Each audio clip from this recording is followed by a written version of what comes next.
નમસ્કાર, સ્વાગત છે તમારું લિમિટલેસ લાઈફમાં, જ્યાં સપનાઓને મળે છે પાંખો અને જિંદગી પોતાની અસલી ઉડાન ભરે છે.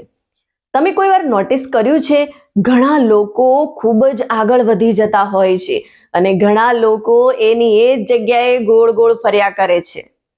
બંનેને 24 કલાક મળે છે, બંનેના સપનાઓ, દિમાગ અને ઉમ્મીદો સરખા જ હોય છે, છતાં ફરક ક્યાં પડે છે?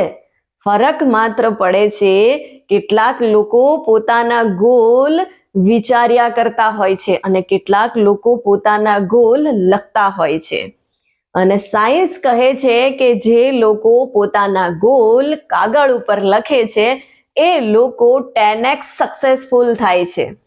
અને આજે આપણે આ વિડીયોના માધ્યમથી એ જાણવાના છીએ કે ગોલ લખવાથી આપણા ગોલ કેટલા ઝડપથી પૂરા થાય છે, એની પાછળનું સાયન્ટિફિક રીઝન શું છે અને પ્લસ પ્રેક્ટિકલ પણ આપણે જાણવાના છીએ. તો વિડીયોને એન્ડ સુધી જરૂરથી જોજો અને તમારા એ મિત્રને ખાસ જરૂરથી શેર કરો કે જે હંમેશા પોતાના ગોલ વિશે વિચારે છે પણ લખતો નથી, એક્શન નથી લેતો. એક નાની એવી વાર્તા સાંભળીએ. યુએસમાં એક સ્ટડી કરવામાં આવી.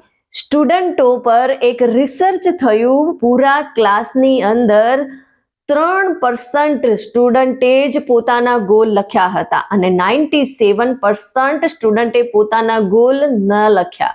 અને વર્ષો પછી ફરી સ્ટડી કરવામાં આવી કે તેમની ઇન્કમ અને લાઈફસ્ટાઈલની અત્યારે પોઝિશન શું છે. તો તમે જાણીને શોક થઈ જશો, અચંબિત થઈ જશો કે ખરેખર આવું હોઈ શકે. તો જાણવા મળ્યું કે 3% જે લોકોએ પોતાના ગોલ લખ્યા હતા એ લોકો 97% લોકોની ઇન્કમના બરાબર હતા. એટલે કે 97% સ્ટુડન્ટ જે અત્યારે ઇન્કમ કરી રહ્યા હતા એના બરાબર 3% લોકો ઇન્કમ કરી રહ્યા હતા. એટલી વધારે એ લોકો ઇન્કમ અને સક્સેસફુલ થઈ ગયા હતા. તો વિચારો કે ખરેખર ગોલ લખવાની આટલી બધી તાકાત હોય છે. તો ખરેખર આ સાચી વાત છે. ગોલ લખવાથી ઘણો બધો ફરક પડે છે. ગોલ લખવાથી આપણું માઇન્ડ જે છે એ ફોકસ્ડ થઈ જાય છે અને સબકોન્શિયસ માઇન્ડ એક્ટિવ થઈ જતું હોય છે. હવે સવાલ એવો થાય કે ગોલ લખવાથી શું બદલાઈ જાય? તો આજ તો મેજિક છે. આ મેજિક વિશે જ આપણે જાણવું ખૂબ જરૂરી છે. ગોલ લખવાથી તમારું સબકોન્શિયસ માઇન્ડ એકદમ એક્ટિવ થઈ જાય છે અને તમારા માઇન્ડમાં ક્લિયર સિગ્નલ મળવા લાગે છે કે મારે આ વસ્તુ ખરેખર જોઈએ જ છે. અને જેવું તમારા માઇન્ડને ક્લિયર સિગ્નલ મળે છે એટલે તમારું માઇન્ડ પણ એક્ટિવ થઈ જાય છે અને ઓપોર્ચ્યુનિટીઝ તમારી સામે આવવા લાગે છે.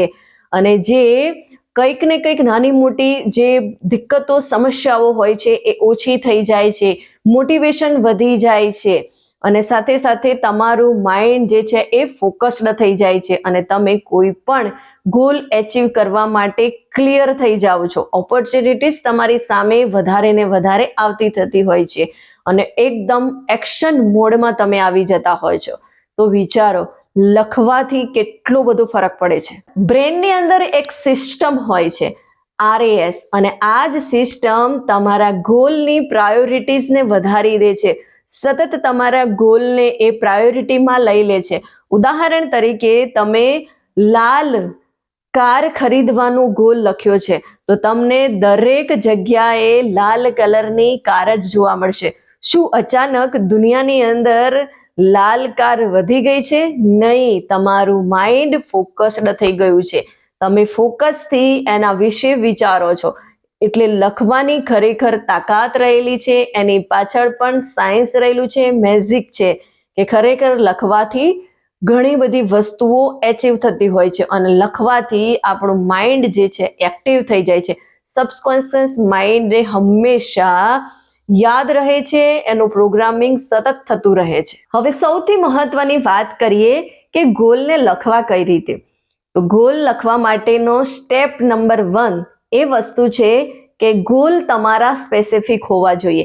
જેમ કે તમે લખો છો કે હું ફિટ છું, તો આ બરાબર નથી, પણ તમે એવું લખી શકો છો કે મારું વજન 60 kg છે અને હું હેલ્ધી અને એનર્જેટિક ફીલ કરું છું. તો આ પરફેક્ટ છે.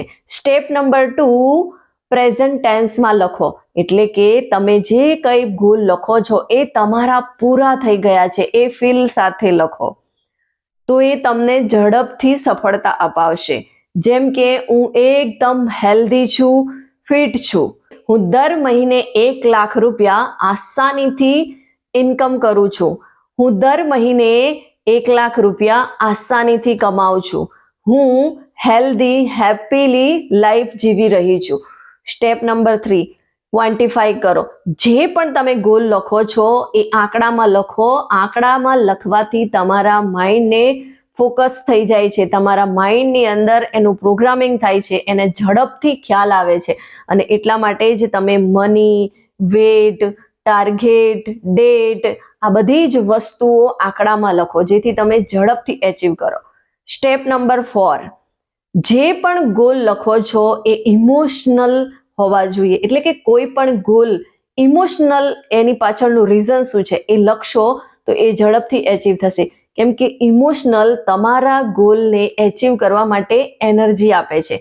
જેમ કે તમે હેલ્ધી અને ફિટ રહેવા માંગો છો, તમારું વજન પરફેક્ટ રાખવા માંગો છો, તો એની પાછળનું જે રીઝન છે, અને એ પણ સેન્સિટિવલી રીઝન કયું છે, એના પાછળનું તમારું ઇમોશનલ કારણ શું છે એ જરૂરથી લખો. જેમ કે તમે સ્વસ્થ રહેવા માંગો છો તો એની પાછળનું રીઝન લખો કે હું એનર્જેટિક અને ફિટ રહેવા માંગુ છું, હું મારા બાળકો સાથે રમવા માંગુ છું, દરેક જગ્યાએ ફરવા ઈચ્છું છું. આ પ્રકારના તમારા ઇમોશનલ રીઝન પાછળ લખશો તો એ તમે ઝડપથી એચીવ કરશો. સ્ટેપ નંબર 5, રોજ એને 3 વાર જરૂરથી વાંચો, એના ઉપર મનોમંથન કરો, સવારે, બપોરે અને રાત્રે સૂવા સમય. આ પ્રમાણે જો તમે સિસ્ટમ ડેવલપ કરશો તો એ તમારા દિમાગની અંદર એનું પ્રોગ્રામિંગ ખૂબ જ સારું કરશે, તમારા સબકોન્શિયસ માઇન્ડ સુધી એનો સંદેશો જશે અને તમને સતત એ વસ્તુ યાદ આવશે, અને સતત તમારું મોટિવેશન વધશે અને તમે એક્શનના મૂડમાં રહેશો. તો આ પ્રકારે આપણે ગોલ્સને લખવા જોઈએ.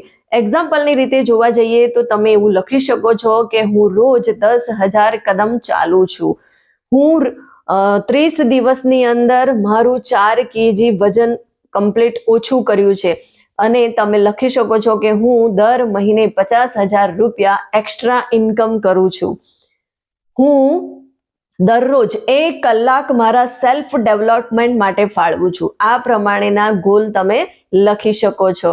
દોસ્તો, જો તમારે પણ તમારી લાઈફ બદલવી છે તો લાઈફ બદલવા માટે મોટા સ્ટેપ લેવાની જરૂર નથી.